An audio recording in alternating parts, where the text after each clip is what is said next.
এই লেসনে আমরা জানব ডিজিটাল মার্কেটিংয়ের সাথে ট্রেডিশনাল মার্কেটিংয়ের বেসিক পার্থক্যগুলো কোথায় এবং কেন ডিজিটাল মার্কেটিংটা প্রচণ্ড জনপ্রিয়, কেন মানুষজন ট্রেডিশনাল মার্কেটিং ছেড়ে ডিজিটালের দিকে আসছে।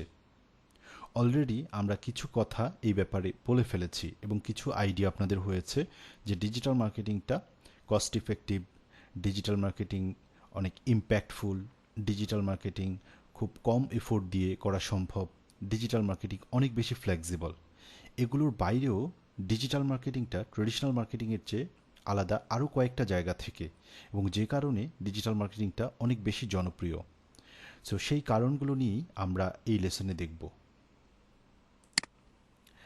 সো আমরা যদি ডিজিটাল মার্কেটিংয়ের সাথে ট্রেডিশনাল মার্কেটিংয়ের কম্পেয়ার করি, প্রত্যেক 2000 কাস্টমারের কাছে পৌঁছাতে কোন মিডিয়াতে কি পরিমাণ খরচ হয় আমরা তার একটা কম্প্যারিজন এখানে দেখতে পাচ্ছি। আপনি যদি ব্রডকাস্টিং যে চ্যানেলগুলো আছে যেমন টিভি বা রেডিও মিডিয়া, এই মিডিয়াগুলোর মাধ্যমে যদি আপনার কাস্টমারের কাছে পৌঁছাতে চান, অ্যাভারেজ 2000 কাস্টমারের কাছে পৌঁছাতে, 2000 অডিয়েন্সের কাছে পৌঁছাতে আপনার খরচ হবে প্রায় $150 মতো। আপনি যদি নিউজ পেপারের মাধ্যমে 2000 অডিয়েন্সের কাছে পৌঁছাতে চান, আপনার অন অ্যান অ্যাভারেজ খরচ পড়ে যাবে $250 মতো। আপনি যদি ম্যাগাজিনের মাধ্যমে 2000 অডিয়েন্সের কাছে পৌঁছাতে চান, আপনার খরচ পড়বে প্রায় $500 মতো। আপনি যদি ডিরেক্ট মেল মানে চিঠি পাঠিয়ে আপনি যদি আপনার কাস্টমারের সাথে কমিউনিকেট করতে চান এবং কাস্টমারের সাথে যদি আপনি মার্কেটিং করতে চান মেইল কমিউনিকেশনের মাধ্যমে, তাহলে আপনার প্রত্যেক 2000 অডিয়েন্সের কাছে পৌঁছাতে প্রায় $900 মতো খরচ পড়ে যাবে। এখন আমরা দেখব ডিজিটাল মার্কেটিংয়ে আপনি 2000 অডিয়েন্সের কাছে পৌঁছাতে কত টাকার মতো খরচ পড়বে। 2000 অডিয়েন্সের কাছে পৌঁছাতে আপনি যদি সার্চ ইঞ্জিনের মাধ্যমে পৌঁছাতে চান, তাহলে অন অ্যান অ্যাভারেজ $50 মতো আপনার খরচ পড়বে। দেখেন, যেখানে ট্রেডিশনাল মার্কেটিংয়ে কোথাও এত কমে আপনার পৌঁছানোর সুযোগ নেই। আপনি যদি সোশ্যাল নেটওয়ার্কিংয়ের মাধ্যমে, সোশ্যাল নেটওয়ার্কিংয়ের যে চ্যানেলগুলো আছে তার মাধ্যমে যদি আপনার 2000 অডিয়েন্সের কাছে পৌঁছাতে হয়, তাহলে প্রায় $75 মতো আপনার খরচ পড়বে। সো ডিজিটাল মার্কেটিং ট্রেডিশনাল মার্কেটিংয়ের চেয়ে কয়েক গুণ কম খরচে আপনি কিন্তু ডিজিটাল মার্কেটিংয়ে আপনার টার্গেট অডিয়েন্সের কাছে পৌঁছাতে পারবেন। কিন্তু ট্রেডিশনাল মার্কেটিংয়ে যদি আপনি মার্কেটিং করেন, তাহলে এই 2000 মানুষের কাছে পৌঁছাতেই আপনাকে তার চেয়ে কয়েক গুণ বেশি খরচ করতে হচ্ছে। আমরা আরও কিছু বেসিক ডিফারেন্স দেখব ডিজিটাল এবং ট্রেডিশনাল মার্কেটিংয়ের মধ্যে।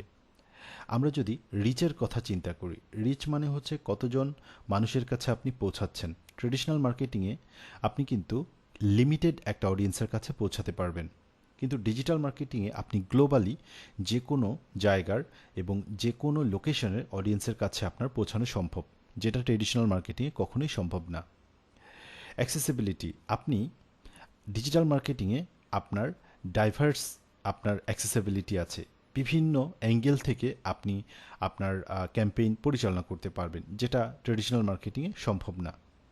কমিউনিকেশনের কথা যদি বলি, ট্রেডিশনাল মার্কেটিং হচ্ছে ওয়ান ওয়ে কমিউনিকেশন। আপনি একটু চিন্তা করেন, রেডিওতে একটা বিজ্ঞাপন চলছে, মানে লিসেনার বা অডিয়েন্স যে সে শুনছে বিজ্ঞাপন, কিন্তু সে কমিউনিকেট করতে পারছে না বা সে ফিডব্যাক দিতে পারছে না। কিন্তু ডিজিটাল মিডিয়ার কমিউনিকেশনটা হচ্ছে টু ওয়ে কমিউনিকেশন। ধরেন আপনার কাছে ফেসবুকে একটা বিজ্ঞাপন আসছে, ওই বিজ্ঞাপনের নিচে আপনি আপনার রিয়াকশন দিতে পারছেন, আপনি কমিউনিকেট করতে পারছেন, আপনার কথা আপনি বলতে পারছেন। সো এটা হচ্ছে টু ওয়ে কমিউনিকেশন। অ্যাবিলিটির কথা যদি বলি, ট্রেডিশনাল মার্কেটিং অনেক লিমিটেড, যেখানে ডিজিটাল মার্কেটিং খুবই দ্রুত আপনি ডিজিটাল মার্কেটিং খুব দ্রুত আপনি হচ্ছে রেজাল্ট নিয়ে আসতে পারবেন। টার্গেটিং, ট্রেডিশনাল মার্কেটিংয়ে আপনি আপনার সঠিক কাস্টমারকে খুঁজে পেতে বা টার্গেটেড কাস্টমারকে খুঁজে পাওয়াটা খুবই কঠিন, কিন্তু ডিজিটাল মার্কেটিংয়ে আপনার টার্গেটেড কাস্টমারকে খুঁজে পাওয়া খুব সহজ। মেজারমেন্ট, আমরা শুধু মার্কেটিং করলেই হবে না, মার্কেটিংয়ের পরে আমাদেরকে জানতে হবে যে কিভাবে আমি যে মার্কেটিং করছি আমার মার্কেটিংয়ের রেজাল্টগুলো কেমন আসছে। আমাকে ডেটা নিয়ে কাজ করতে হবে। ট্রেডিশনাল মার্কেটিং নিয়ে ডেটা নিয়ে কাজ করার সুযোগ আপনার খুবই কম। ডিজিটাল মার্কেটিং পুরোপুরি ডেটা নির্ভর, আপনার ডেটাই বলে দিচ্ছে বা বলে দিবে আপনার এই ক্যাম্পেইনটা ভালো হচ্ছে না খারাপ হচ্ছে।